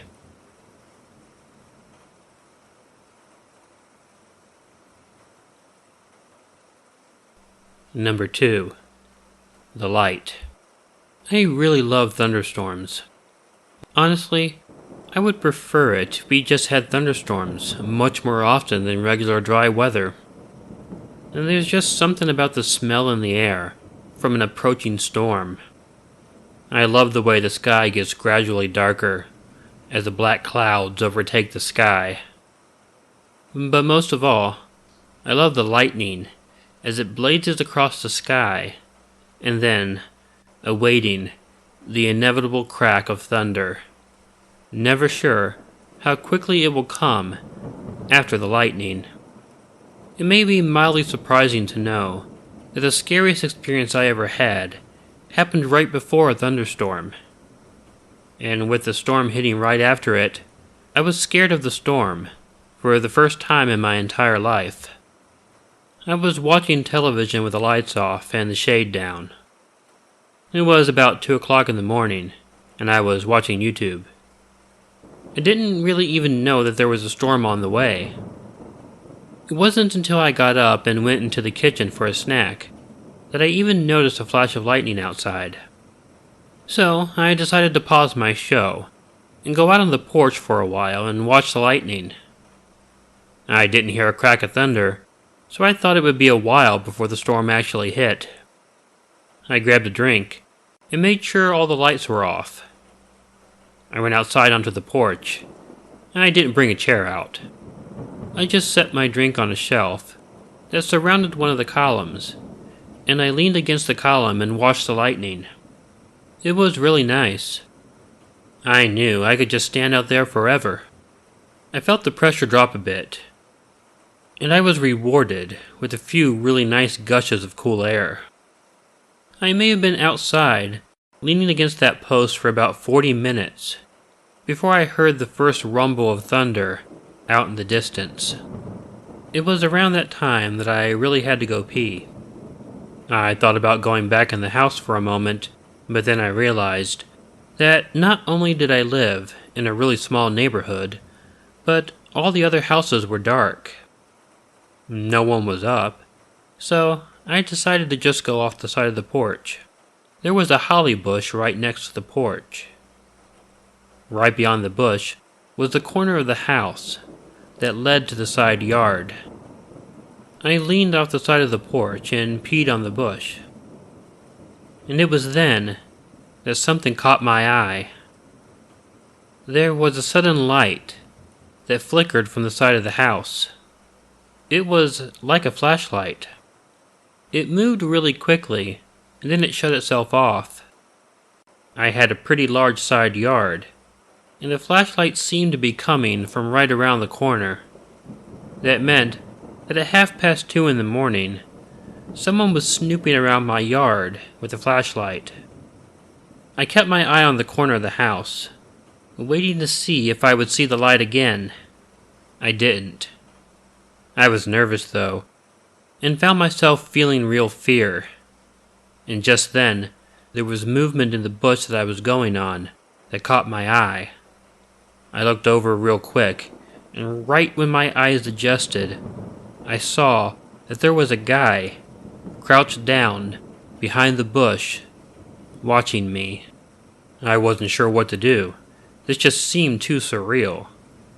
The guy noticed that I saw him, however, and he started coming around the bush. That was when I heard a noise behind me. I turned and quickly saw a second guy coming at me from the other side of the porch. I figured quickly it must have been the guy I originally saw with the flashlight. I panicked, but who wouldn't? Fortunately for me, though, the guys weren't able to get to me fast enough. I turned, got into the house really quickly, and slammed the door shut. And before I could lock it, I felt the knob start to turn. They were trying to keep me from locking the door. I pushed my weight against it and managed to turn the deadbolt, thus securing the door. I then peeked out the window on the door. I saw the two guys leaving my yard and running down the street. I called the cops. I think they knew I was going to, and that was why they ran off like that. It took them a while to show up, and the storm had hit by then. It was a ferocious storm, and when the cops pulled up, I knew it was them, but I was apprehensive. I was nearly too scared to open the door, but I finally did. I gave them the best description I could, just in case the guys broke into another house. But I don't think it did any good.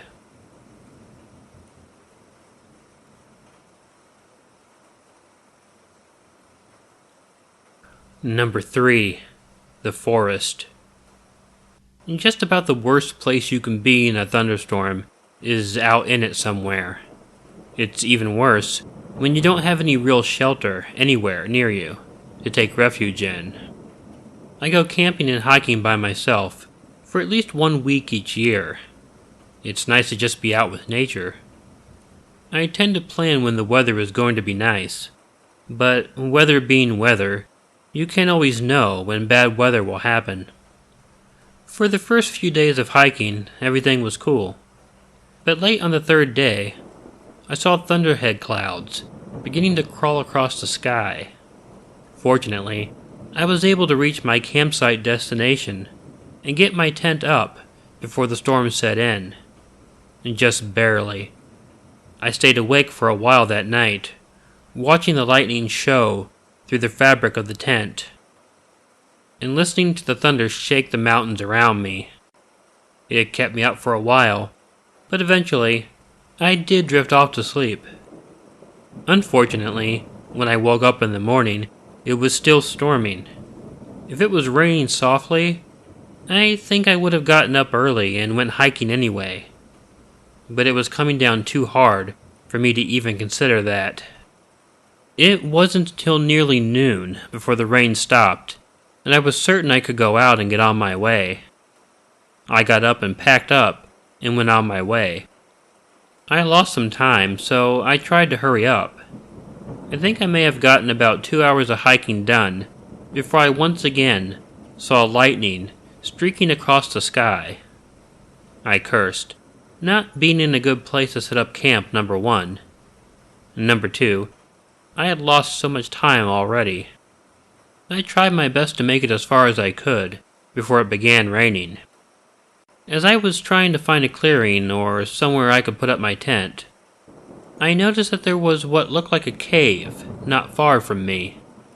I wasn't sure if I could make it to the cave before it began raining, but I hustled, so I fortunately did. It wasn't even a cave when I came close to it. It was an abandoned mine shaft. I didn't care, though. It was drier than the ground was, so I went ahead and went into it. I put the tent out because, although the cave gave me shelter, it wasn't completely dry. I laid on the ground, and I put my sleeping bag in it. I then tried to wait out the storm. It only got worse as the day passed into night. I couldn't remember the last time I had seen such a long-lasting and nasty storm. It was while I was watching the storm, through the opening of the mine shaft, that I got the hell scared out of me. The tent was open, with the opening facing outside. It all happened so quickly that I wasn't sure what was happening. Something started hitting my tent, and hitting it really hard, and in more than one place. Before I could figure out what was going on, the tent completely collapsed on me. Then, whatever was hitting the tent was then hitting me. And I figured it had to be a couple people, because suddenly, whatever it was began kicking me too, and kicking me very hard. I struggled to get out of the tent, while taking kick after kick.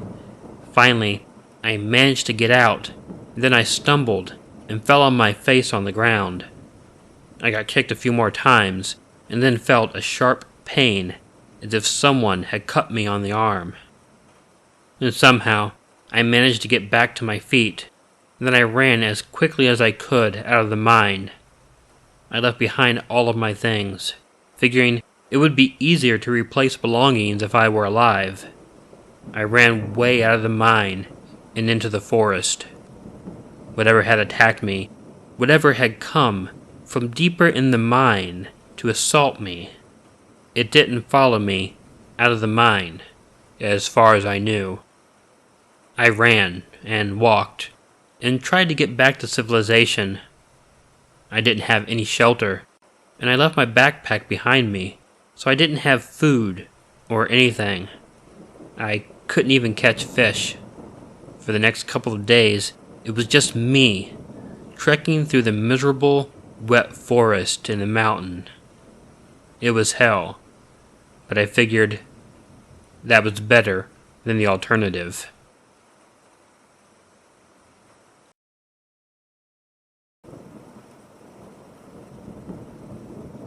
Number 1. Student. I don't try to run home every time I see a thunderstorm on the way. In fact, I'm the sort who would rather not be home during a thunderstorm. And when this happened, actually, I was living in a college dormitory. It was my sophomore year of school, and I was rooming with a good friend named Peter that I had made during my previous year. So we got along great. I just don't want anyone to think that there was anything at home that kept me from going back. No, I just really like being out in the storm. And no, that doesn't mean I like being rained on, because although it likely doesn't bother me as much as it might bother other people, I don't particularly care for it either. What I do like is being at a cafe, a bookstore, hell, even a Walmart, during a storm. When I got out of class, I saw that the sky was very, very dark. The pressure was dropping, and I could tell that there would be quite a storm on the way. I opted at that point to head on over to the bookstore coffee shop that I mostly like to study in. I figured most students would be heading back to their dorms, and the place would be empty. Well, I was definitely right about the place being empty. Other than 2 employees, one on the bookstore register and the other a barista, there was only me and one other person in the place. It wasn't a big store like a Borders. It was a little place. There was a table right by the window that I put my stuff on, and I could watch the storm from there. I barely made it in before the rain began to fall, and it fell hard. I was working on my laptop, running some statistics through SPSS, and really having a calm, nice time. It was after quite a bit of work that some movement outside caught my eye. Looking out the window, I was surprised to see my dorm roommate outside in the rain. He didn't even have an umbrella, and he was soaked from head to toe. He was walking along the opposite side of the street from me. He stopped in front of a shop, and then looked back and forth a few times. After that, he turned and walked back the way that he had came. I found it weird, but wasn't really sure what to think about the whole thing. Maybe he just got caught up in the storm, and figured that he was already soaked, so he might as well go about his business. Maybe he turned around and headed back to the dorm. I don't know. About half an hour later, I saw him again. This time, he continued walking in the direction and didn't turn back. Maybe he had forgotten something the first time. I am not really sure. However, the fact that he had been walking around in the rain for such a long period of time without an umbrella had me a little concerned. I got up, walked over to the door of the bookstore cafe, opened it, and looked for him. I didn't see him anywhere. I sent him a text message as soon as I got back in the store, but didn't really expect to hear back from him. I let him know I was in the cafe and wondered what he was up to, walking in the storm.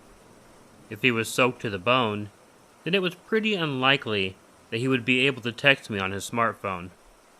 I put it out of my mind. After a while, the storm died down a little bit. When it stopped raining, I went and headed back to the dorm room.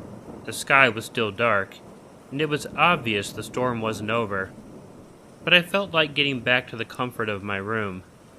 I was also curious as to what was up with my roommate. When I got back to the room, the door was unlocked. I immediately thought that meant my roommate was in there. However, he wasn't.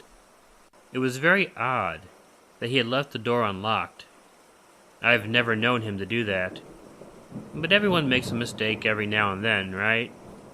As I was sitting there at my desk, I got a notification for a text message. I looked at my phone and saw that it was Peter. The message was for me not to come back to our room, because he had a girl over there. I found the message to be pretty chilling. It was so odd that I got up, went and locked the door. I also put the chain on it. I went back to my desk and looked at my phone. I kept wondering how to reply to the message. It was so weird. I guess I wanted to know what he was up to, so I replied that I wouldn't come back until he told me he was done. I don't know why, but I figured he was up to some sort of game, and I wanted to see what. About a half hour later, the doorknob moved.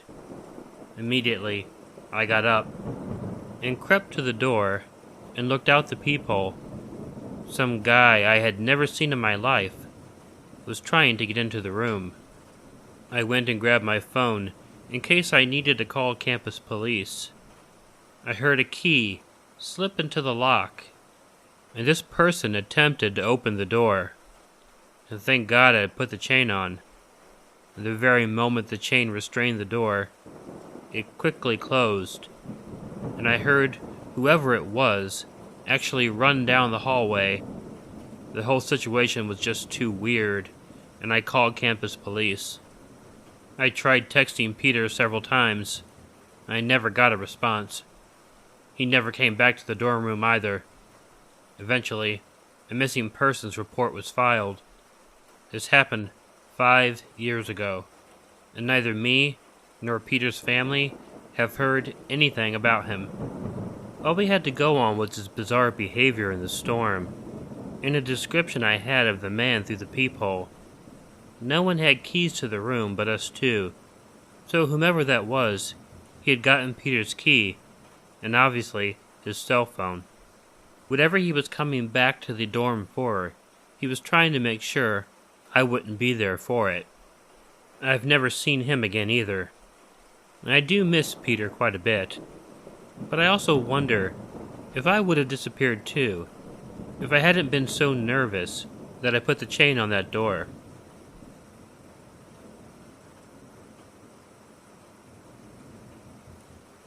Number 2. The Factory. When I was a teenager, I lived quite a decent walk away from school. Both of my parents also worked in the evening. I could probably count on my hand the amount of times my parents may have driven me to or from school. I was definitely a bus kid. I was pretty active in drama at school. For my freshman and sophomore years in high school, my school would run one extra bus after hours for students who had to stay behind at school for any reason. However, right before my junior year, some budget issues forced them to eliminate certain things. This bus ride was deemed one of those things. You see, most kids lived in town and could walk home after if they needed. The times that I rode this other bus, hell, if there were ever more than 5 students on it at any given time, that would have quite surprised me. So I had a choice when the bus was eliminated. I could either give up drama, which was not about to happen. I could wait until my parents got off work, which I didn't want to happen. Or I could walk home, which is what did happen. I don't want to give you the wrong idea, though. It wasn't like I was going off on this 3-hour trek after school each time. It normally took me a little bit over an hour and a half to make the walk. And, honestly, I didn't mind it for the most part. However, on the day this story occurred, there had been a storm brewing all day. During each class, I found myself staring out the window more than anything. I kept hoping it would dissipate. When it hadn't, by my last class, I had to decide whether I wanted to take the bus home and miss drama, or risk walking home in the rain. Quite obviously, I chose to take my chances and walk. I felt I was lucky when I got out of drama. Although the clouds had been looming all day, no rain had actually fallen. I just hoped this could continue a couple hours more, so I could get home nice and dry. Just as luck would have it, though, not 20 minutes into my walk, little drops began to fall. When a nice sprinkle was threatening to turn into something worse, I decided to cut through this closed-off property that had an old abandoned factory sitting on it. It was not gated off, but it always had plenty of signs on the property telling students not to trespass. However, going through it would shave some time off of my walk, and hopefully I could beat the downpour. I didn't get halfway through the property when the rain really began to fall. Accepting that I would get wet, but not wanting to get soaked, I made a run straight for the factory. I was originally simply going to stand under the overhang. However, 2 things. I figured out pretty quickly that doing that would not keep me much drier, and I noticed that the door by where I was standing was broken and not boarded shut. I figured I could just go ahead and hang out right inside the door until the rain quieted down. And because going into an abandoned building never turns out bad, right? I know a lot of people get kicks from being inside abandoned buildings, but I don't quite get that myself. It was dirty, covered in graffiti, with empty beer bottles strewn about. Obviously, this meant it was a popular place for teenagers to go to drink. I thought maybe I'd actually see if some of my friends might be interested in doing this. It was then that I thought I heard something coming from inside the factory. Immediately after, there was a deafening crack of thunder. I heard it, but didn't give it much mind the first time. But then I heard it again.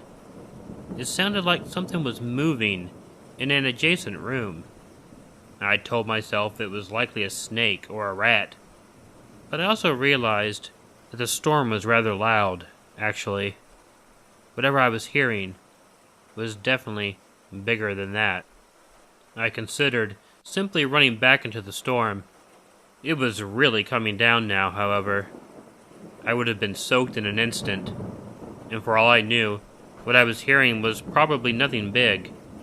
Hell, it may have been a cat, and I decided that it probably was a feline. There was another, ear-destroying crack of thunder, and then I definitely heard what sounded like an awful moan or something. I thought, I must have wandered into something I probably wish I hadn't. I almost thought about leaving and going into the rain, but when I heard the noise again, I decided to follow it and see what was going on. Wow, and my heart was beating so hard as I walked around the corner. I saw the open door to the room, and after taking a moment to catch my breath, I turned the corner and looked in. I was freaked to see a girl about my age in the room. Her hands and feet were bound, and she had a gag in her mouth. She looked at me with pure terror on her face. After taking a moment to recover, I ran over to her and began untying her. When I ungagged her, she gave me a hug like she knew me. She then got up and insisted that we leave the building right then. I tried to get her to explain, but she ran right past me. We both ran into the rain, immediately being soaked. We were closer to the school than my house, so we ran back there when she called the police. The girl had been abducted by 3 guys around my age. In fact, 3 guys who went to my school. She didn't know why they had left her there in the factory, but they tied her up and dropped her off there. She was expecting them to come back for God knows what, but I guess fortunately, I got there before them. I don't want to really go into what happened afterward. Although no one was physically hurt, the girl was seriously mentally hurt. However, no one was punished for what happened either. I hate thinking about that.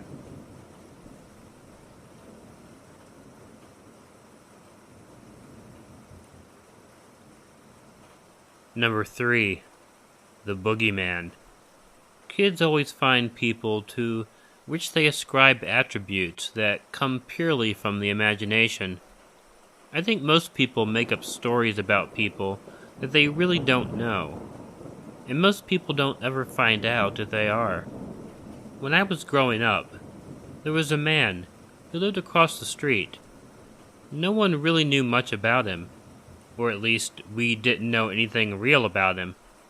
He was sort of a neighborhood boogeyman, but it was quite understandable if you looked at his house and behavior. The house was old. It hadn't been painted in forever. A few of the windows had old plastic covering them, which had been there for a long time.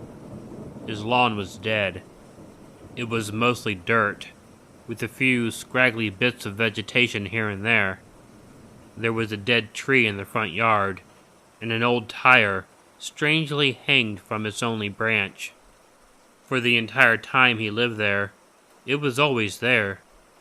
Of course, no kids had ever played on it, since kids would rarely, if ever, dare to go into his yard. In addition, there were some old toys and decorations in the yard. An old tricycle was on his porch.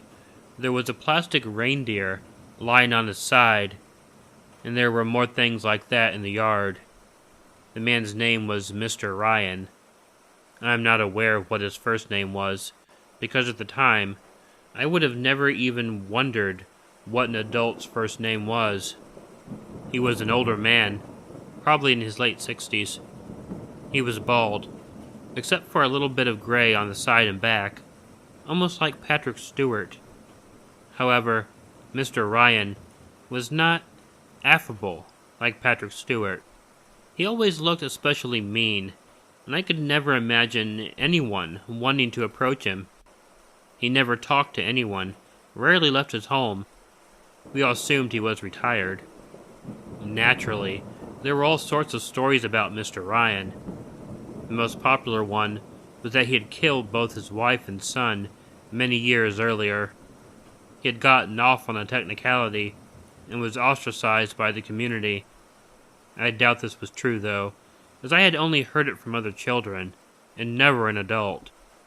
People would often hear sounds of banging and power tools when they walked by his house. Often, this would be at night, while there was blue light shining from his windows. Odd that a man would do that sort of work in the middle of the night. But of course, we didn't know what kind of work it was, because he never talked to anyone. When I was 12 years old, I was a latchkey kid.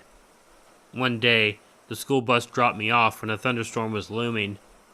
Quickly, I ran into the house and locked the door behind me, mostly happy that I was not getting wet. About an hour later, the storm finally broke. It was almost like it was nighttime, but it was occasionally lit up by a bright flash of lightning, followed by deafening thunder. I don't know if 12 years old is too old to be afraid of thunderstorms, but I know that I was pretty scared. I always locked the door when I got home. I got on the couch, wrapped myself up in a blanket, and tried to simply watch television and forget the fact that it was storming outside. Only maybe 20 minutes after the storm began, the lights and TV flickered before the electricity went out. The house fell silent. I was terrified, but I kept telling myself that there was no issue. I don't know exactly what made me do it, other than the fact that people sometimes feel a tendency to check outside when the electricity goes off to see if it is just them or the entire neighborhood. But I got up the nerve to get up and walked over to the window by the front door. Looking out, I could see that across the street, Mr. Ryan's lights were on his porch. He had electricity. I looked to the house to the side and also, their porch lights were on. It was just me. In a moment I will never forget, a strike of lightning lit up the sky in the entire neighborhood. And in that moment, I saw Mr. Ryan walking up the sidewalk to the side of my house.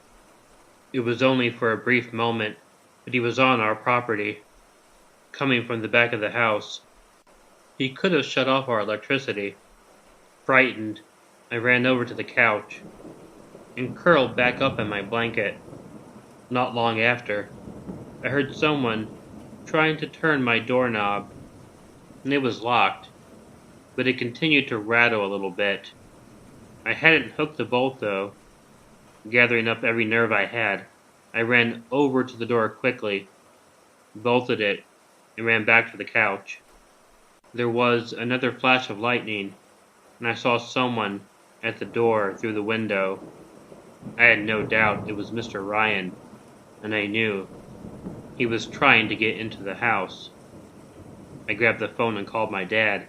He told me that he would call the police and hurry home. He told me to go and lock myself in his bedroom. I did that. I was on the bed and scared of every noise I heard. Eventually, I did hear the door open. I was terrified when I heard someone running up the stairs. However, I felt relieved, and it was my dad telling me to open the door. When he had arrived, Mr. Ryan had already left. He hadn't tried to break into the house, I guess. I doubt the police, when they arrived, even believed me. They knew about the stories people told about the old man. However, my dad informed them that someone had opened the power box outside and thrown the switch that cut off the electricity. Because of that, they went over and spoke to Mr. Ryan. My father also had a talk with him. They never told me what they talked about, and Mr. Ryan never came back to the house. The very few times I ever saw him, though, he would always give me a look that made my blood run cold. I guess part of me always believed the stories about him were made up, but after that day, I was convinced he was up to something. Fortunately, my parents taught me well about locking the door when I got home, or I might be telling a much different story if I was telling a story at all.